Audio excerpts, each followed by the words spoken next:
What's good, Shellitronnn here. You can call me Shells, and I'm back at it again with a brand new video, and I'm gonna keep it a Bowlberry biscuit. This right here is my favorite time of the NFL year. We're getting up to free agency and leading up to the draft. This is when old players are leaving, new players come on in, and with the new GM Scott Fitterer at the helm, bro, he has said he wants to be in on every deal and he wants to be aggressive in free agency. So I really want to see what he's up to, bro. And today I'm gonna give y'all my top 5 free agent targets the Panthers should make moves for, because y'all know over the past week we have been making moves to free up some cap space. Now that may be because we're looking to sign some free agents.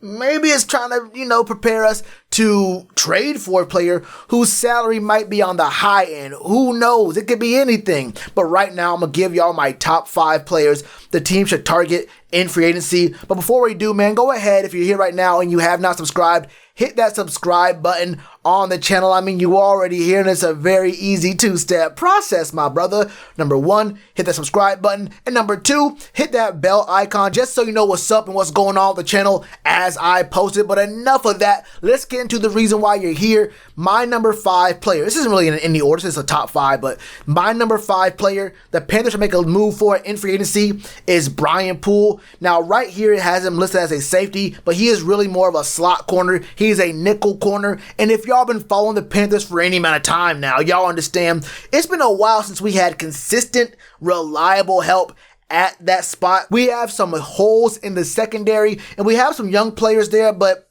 we need to still be aggressive in trying to get these kind of players. Now, Brian Poole, he's on the shorter end. He's 5'10", but at the slot spot, you don't need to be huge. Yes, you might be guarding some of these tight ends, but it might be also one of our outside linebackers. It might be one of our safeties. If you can guard one of these faster, shiftier slot receivers in the league, it doesn't matter how tall you are. We've seen height not be a problem. If you watch me for a while now, you know that I like my cornerbacks and my safeties to be a little bit taller, but Brian Poole is the real deal. He was undrafted back in, I think, 2016, spent 3 years with the Falcons, the last 2 with the Jets, and this man has been very, very good for a minute now. In his 5-year career, he's posted PFF grades of 73.6, 65.7, 61.3, but then he boosted it back up to 79 and 77 in the past 2 years. Now, I'm not going to bluff you. Even though last year he played on a 1-year, $5 million deal, he did miss the last 7 games on IR, so he is coming off an injury, but I think he should be straight. He's missed like the last 2 months, and getting back to September should be enough time for him to fully recover. I think Brian Poole is a great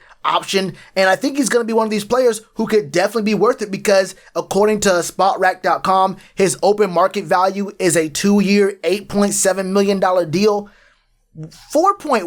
3 or $4 million a year for a slot corner, when our best option right now, look, I like what I was seeing out of Corn Elder last year, but that's only one single solitary year out of Corn Elder. I think Brian Poole could fill in that role at a decent enough price where Corn Elder can still be a rotational piece on the defense. But if we have someone we actually have 100% confidence in, I think that helps us out a lot. You can just see what his stats are right here. Look, he has a pretty good stat line in his 5 years. He's had 7 interceptions, 31 passes defended. He's had a combined 300 tackles. So this is a guy who's not scared to tackle, is pretty effective in the pass game. Now, you can also see he's not been a consistent starter on the teams he's been on, but I think he could definitely fill into that role, especially from what we've seen from Phil Snow. Now, I think a lot of people had a problem with Phil Snow for some reason or another, but if you ask me, for a dude coming into his first year on this team, having to install his system through Zoom with players that were all very, very young, or really not at the top of the line, like in talent-wise on paper, we all thought our defense would be horrible. Our defense played a lot better than any of our expectations. In fact, you can make the argument that the games we lost weren't really ever our defense's fault. Let's be real about that. We thought we'd lose a lot of games because of our defense. That wasn't the case. So I think if Phil Snow can work with Brian Poole at a position that we actually have a huge need at, Brian Poole could be a huge asset for the Panthers.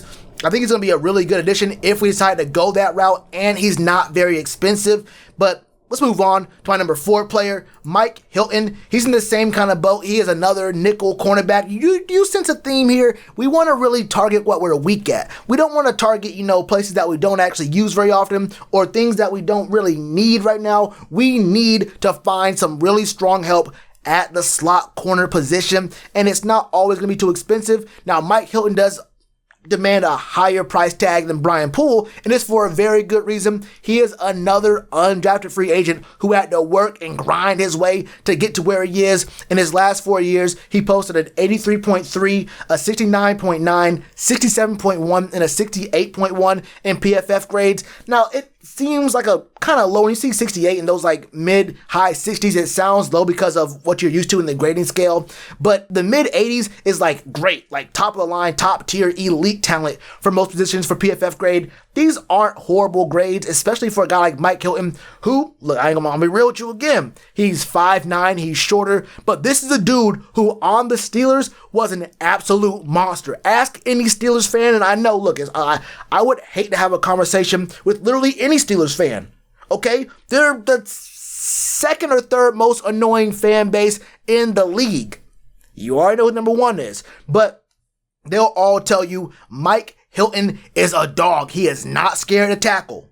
And we've seen for a couple of years now, we've had some players in the secondary absolutely shook. They did not want no parts of any sort of tackling. They go for shoestrings or they try to, hit him with the shoulder. But hey, if I fall, I fall. Who knows? No one's trying to wrap up. That is not Mike Hilton. He's a dog. He wants to hit. He's a willing blitzer. Over the past 3 years, he's blitzed 8%, 8%, and 12% of his snaps on the field. He's very active. He's real good in coverage. He is a free agent, but I can definitely see the Steelers wanting him back. You may have to pay a little bit over what his market value is right now, and that's being estimated to be a 3-year, $23.5 million deal, and that's just under $8 million a year. 7.89 a year for a very valuable cornerback who is willing to hit and help in the run game. I mean, that's like another Jeremy Chin. Good in coverage, good against the run, playing right there in the slot. Hey, you could not ask for any more than that. And that opens you up to different kind of formations. You can sit in nickel. You don't need to have a third strong, very great linebacker. If you have a corner who likes to hit, is a secure tackler, and he can play in coverage. You need 2 great linebackers and him.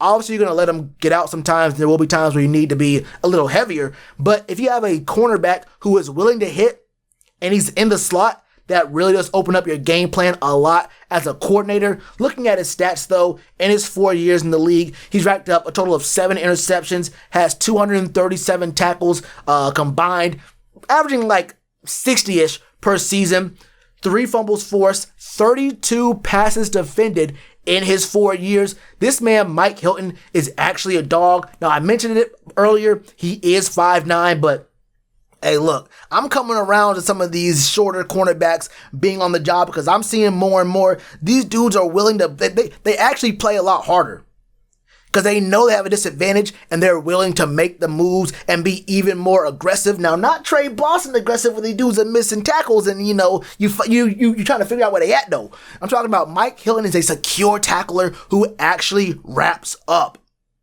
And he likes to blitz, which can cause even more trouble for an offense and gives quarterbacks less time to abuse some of the weaker parts of our already kind of weaker secondary. Mike Hilton is a dude you got to look out for. Now, my number 3 pick is Avery Williamson. Why is this highlighted? Who knows? Avery Williamson, another dude out of the Jets. This is just going to be a homecoming for my man, Robbie Anderson. Another player from the Jets. And let's not get it confused. Just because you're on a bad team does not mean you're a bad player. We've seen plenty of dudes get drafted into bad situations, leave, and become better. But this man, Avery Williamson, is an inside linebacker. And do the Panthers need an inside linebacker? No, you tell me. I'm waiting. No, go ahead and type the comment. I'm waiting for the comment. I'll wait right here. You done? Okay, y'all already know the answer. I'm not gonna give you the answer. Y'all some smart dudes. Y'all some real smart dudes and ladies. But look, Avery Williamson is a very, very good middle linebacker. He is a leader a strong leader for the teams he's been on. He is a secure tackler, ran a 4.6, 640. I mean, not the fastest, but also not the slowest, you feel me? Avery Williamson is a dog. But the real issue is 2 years ago, he did miss a full season. I think he tore his ACL during OTAs, so he did not play at all 2 years ago. His past 4 years of PFF grades was 80.4, 72.8, ACL year, and then 51.9. Look, I'm not going to hold the 51.9 against him. He was coming off that ACL injury, and it's real hard to play your heart out for a guy like Adam Gase. So I'm not going to sit here and you know, it is what it is. Avery Williamson is a leader and is a very, very good player. Do not let PFF grades sway your opinion on him. Now, look, I'm mentioning him, but it's just to give a little context, you feel me? It's a little bit of context. But SpotRack does rate his open market value at a 2-year, $14.5 million deal. And I'm going to keep it real with you. I think the valuation of some of these players is SpotRack saying, look, we don't know exactly what the cap's going to be at next year. So these guys would probably get more years or more money, but we don't know what the cap's going to be at. It's definitely going to be lower, so they're kind of adjusting for that. This looks like a lower end deal, but you never know with what the cap's going to be like. Being a free agent this year is going to be real tough, but I 100% stand by Avery Williamson being the middle linebacker. If we can pick him up on a 2-year deal, $14 million, that's exactly what this team needs. A leader, a strong voice, and someone who can actually be a secure tackler and the quarterback of the defense right there in the middle. That can help this defense out a lot. It could be an extension of Phil Snow on the football field. Now, my number 4 player is a player that y'all should know. This is a Super Bowl champion. Let me scratch that. That's not just a Super Bowl champion. A 2-time Super Bowl champion. A 2-time Super Bowl champion. I'm talking, of course, about James White of the New England Patriots. Now, why am I talking about a running back in free agency? Did y'all see what Mike Davis just did on a $3 million deal? Did y'all see what Christian McCaffrey just did on a 3-game deal? It's never, ever guaranteed that your players are going to make it through a full season, so you need to have other players in place, especially at running back, which has been devalued for a guy like James White, who is 29. He's not going to get any kind of big-time deals. He's always been like a 1A, 1B running back in New England. Never really the showstopper, you feel me? James White is a very, very solid player, though. He's a dual threat. You already know he's a dual threat. And that's exactly what this team needs. Christian McCaffrey not getting 97% of the snaps. You can't have that. He can't get 97% of the snaps anymore. He needs like 85, honestly. I think C-Mac needs 85% of the snaps, and you have someone else out there. I think some of his snaps should come in the slot as well, and you pay him all this money, and you see him in the first year of his deal get hurt for literally all year. 13 games missed. You have to make sure you protect your assets because the season's only getting longer, right? We're going to have 17 games in the future. So you have to understand that bringing in a guy like James White, who is used to being a 1A, 1B kind of running back, a guy who knows what it takes to win, knows the feeling, knows the locker room, knows the kind of atmosphere it takes to win, a guy who won't come in with a huge ego and will understand what he represents with C-Mac right there in the backfield with them. James White is the perfect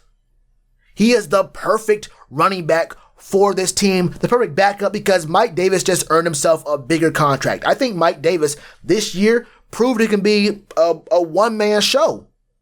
He could be a one-man show on a better team with a better O-line. And although James White probably could do that, he wasn't able to prove it last year on the Patriots because the Patriots was what the Patriots was. No gizzy. But look, man, James White over the past 4 years posted a 68.1, a 71, a 76.1, and a 65.5 PFF grade. I'm not going to hold a 65.5 against him last year because just like Avery Williamson, look, this man was on the Patriots. It wasn't the Jets. But it was the Patriots. So I'm not going to hold it against him. And I know what I've gotten out of James White over the years. You can see his stats right here. Let me make it a little bit bigger for y'all. He's been not like one of these dudes who's a superstar, but he's been steady. Over the past, 5 years, he's been averaging like 500 yards receiving. You see in 2016, 500, 2017, 429. He had 750 yards receiving in 2018, 645, and then last year, I don't want to talk about the quarterback situation for the Patriots, but it is what it is, and it was what it was, like Drake said.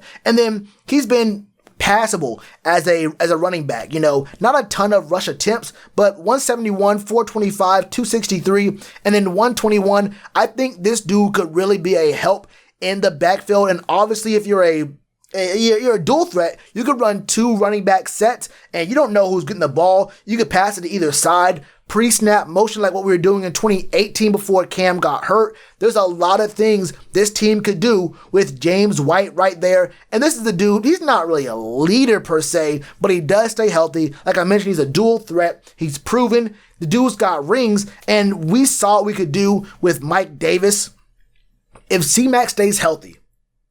And we actually care about his health and don't put him out there for 97% of all snaps. If we split it, 85-15, 80-20 with him and James White, even just having James White there as a receiving threat. This move right here could not only help the Panthers out as a team, but it could help out Christian McCaffrey's career, not getting all those hits, not having all that on his shoulders, play after play after play. And what I'm seeing from Spot Rack is the estimated value for James White is a 3-year, $9.1 million deal. And that's exactly what we were paying this man, Mike Davis. $3 million a year for James White sounds like the perfect plan. And that's just going to be another receiving threat for our quarterback, whoever it is, whether it's Teddy, whether it's a different quarterback, whoever the quarterback is, you're going to need more receiving threats. And depending on who it is, those short yardage threats, you can't get enough of them, okay? We've seen what the short yardage game is and how much we depend on it right now. You can never have too many short yardage threats for right now for the Panthers. So James White, given what we experienced last year at the running back spot and what we got out of Mike Davis, what we know about James White, what we know about our current quarterback situation, look, this is one of the most perfect moves, one of the cheapest, but a perfect move nonetheless because James White is a very good running back. Now, the last player on this list needs no introduction. He is one of the best at his position, just a notch below elite. He plays a position that a lot of fans of this team want to blame for a lot of the problems we had this past year. But if you watch the games, you would know most of that blame goes on a different player. We won't get into all of that right now. But the last player that I think the Panthers should go after in free agency, Hunter Henry. Hunter Henry is a tight end, 6'5", 250 pounds. This is a grown man right here, okay? This is a grown man, like I mentioned, just a tick, just a little bit below elite level, because I think elite should only be the top 3 players at your position, honestly. But Hunter Henry is a dog, okay? Hunter Henry is an actual dog, and he makes things work. Now, first of all, I want to start with what I mentioned last. First, Hunter Henry's open market value is a 4-year, $43.8 million deal. That's $10 million every year, close to 11. That's very close to $11 million a year. This does 2 things. 1, takes you out of the running for a quarterback in the trade market. 2, you definitely can't re-sign Taylor Moton. Honestly, $11 million, maybe you can. Maybe you can, depending on how you work it. But you definitely can't re-sign Curtis Samuel, which I don't think was going to happen regardless. But Hunter Henry, with his contract, forces you to throw the ball. You can't pay $11 million for a target you don't throw to. You have to throw Hunter Henry the ball. So it don't matter who the quarterback is. You are going to throw Hunter Henry the ball. But he has posted PFF grades of 87.2. He tore his ACL during OTAs 3 years ago. Actually, I was wrong. Avery Williamson tore his ACL in the preseason 2 years ago. Hunter Henry tore his ACL during OTAs. I got those flipped up. Anyway, 73.2 PFF grade 2 years ago and a 69.3 just this past season. Obviously, we all know Hunter Henry has huge value at the tight end spot. He's extremely solid. Like I mentioned, just one step below the elite tier. Very dependable. This is the dude that can really help us out, especially in the red zone. This gives us a real, legitimate, big body threat on the goal line with Hunter Henry and an accurate quarterback, you can just throw it up there and make him just go ahead and go up there and get the jump ball up there, man. Kind of like what we can do with Omar Bayless if he does come back. That could be two very big red zone threats. Put them on opposite sides, maybe even do a levels concept with them going the same direction, make the defense choose. But Hunter Henry could be a very, very strong asset for this team. I'm going to say it one more time. I don't think the tight end position was the problem last year. But if you have a shot to get Hunter Henry and it fits into your budget and you can make moves the right way, there's no reason why you should not go after him. I think Hunter Henry is 100% a viable option. Now, I think that it would be better. I would much rather go ahead and go after both Brian Poole and James White over just Hunter Henry. I'd rather go after guys like maybe just Avery Williamson and James White over just Hunter Henry. But if you can get multiple dudes in this offseason and help out different positions, things can work out for you. And I think we're going to learn a lot about Scotty Fitt, a lot about Dave, and a lot about this coaching staff by seeing what they prioritize in free agency leading up to the draft and then see what we do in the draft. We're going to learn a lot in the very first year of this real new regime because it all starts with the GM. I'm real excited for it, man. Like I said, go over the names again. Brian Poole, nickel corner. Mike Hilton, another nickel. Avery Williamson, who's a middle linebacker. James White, you already know what he do. And then Hunter Henry, you better know what he do. These are my 5 players that I think the Panthers should target in free agency, man. That's all I got for you, though. What are your thoughts on the list? Do you like it? Do you not like it? Who would you put on the list? And you go ahead and rate these top 5 in order in the comments below. And you already know what to do with that like button. Cheers to you, appreciate the chance. Been told y'all I been the man. Been told y'all I had the gift. Tell a friend to tell a friend. Real ones gonna recommend. Count this as another win.